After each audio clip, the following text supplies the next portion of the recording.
Hey everybody, Real with Wes coming at you day 4 here, talking about his will. I'm gonna just jump straight into it. Got some things going on cool. It's been a great day. It's been an awesome day. Hope you guys have been doing well yourself.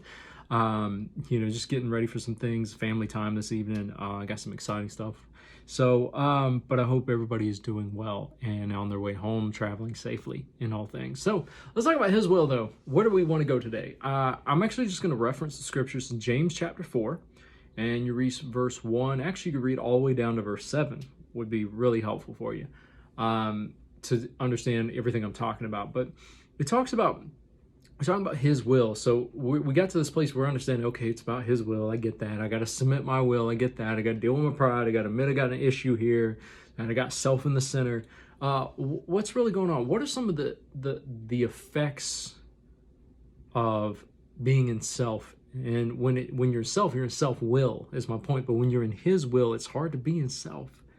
So it's getting your selfishness out of the center, getting out of the center there. So, what does James 1:4 talks about? It opens up and says, why are the fights and quarrels going on among you? Well, the first thing is, and I did this so many times, I look around me. And it's not about what's going on around me. It's about what's going on in me. Why is the fight and quarrel? It's actually the war within myself going on. And see, that's what's hard to admit, because we have to be honest with ourselves and face the ugly part of ourselves where we're being self-centered. And it's easy to say, well, they're making me mad because they drive bad in traffic. They're making me mad because my wife just always mouths off. They're making me mad because this stupid person does this and this stupid person that they're dumb, they're this, they're blankety blank, X, Y, and Z. And you see the downward spiral. But what are you doing? You're deflecting and blaming other people for what may be a fact, what may be actually happening on you, but you're blaming them for what's going on inside you, though, instead of actually dealing with it.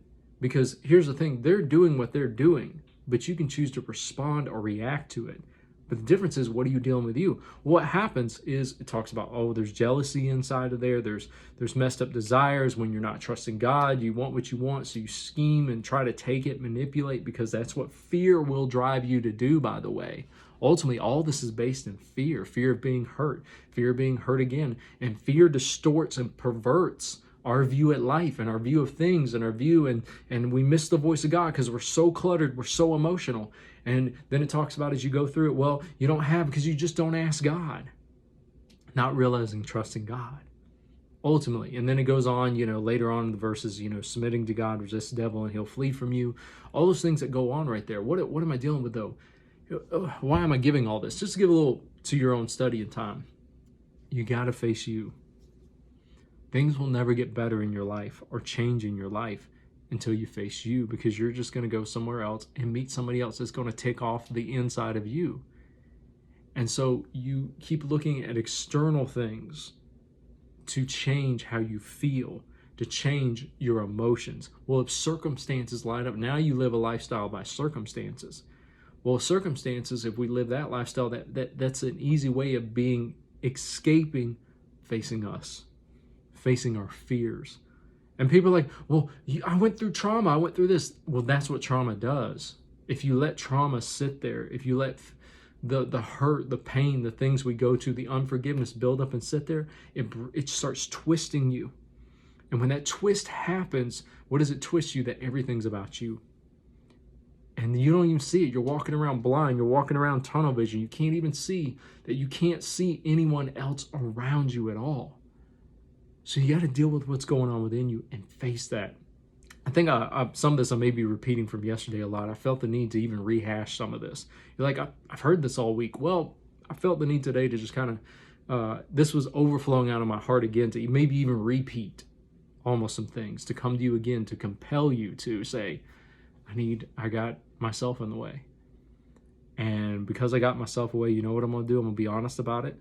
I'm going to say, I can't do this without God, and I need God to help me. And I'm going to submit myself to that process is what I'm going to do.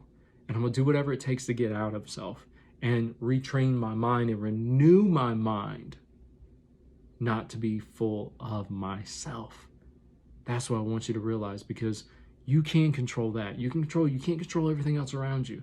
It's not saying just whatever will be, will be. No, but it's coming to the reality of some things are out of your control. And when you stop focusing on the things that are out of your control, you can focus on the things that are in your control, because there is things that are, and it's you. And everything doesn't have to get to you. Everything doesn't have to cause you to react and jump and explode and do all the emotional things you can do. No, it doesn't have to be that way. You can live in peace, but it's facing the war within, and quit blaming it on the war going around you. All right? Face what's going on within so you can actually respond instead of react to what's going on around you. Not saying things aren't happening. This isn't about denying reality going around you. It's about controlling the controllables, not just making it all about blaming people and making excuses. And it's also about you just coming to this place of being healthy, so you can actually enjoy parts of life, so you can actually enjoy the people around you, so you can actually really truly experience real happiness in life. So I encourage you to do that. I encourage you to get yourself before God and let him start working on you. Ask yourself, what am I afraid of? What am I afraid of? And then after you say that, okay, why am I afraid of that? And allow God to show you and walk you through and unravel that. And that comes with spending personal time with God and just sitting there and meditating, allowing God to work on your heart. It's a divine intervention that happens. And man, it gets you out of your self-centeredness, and you start seeing the world completely different. And then the wisdom flows, the grace flows, you know what to do next, you know how to respond to things, and you start seeing real change around you is what happens. All right, guys, that's all I got for today. Catch you tomorrow.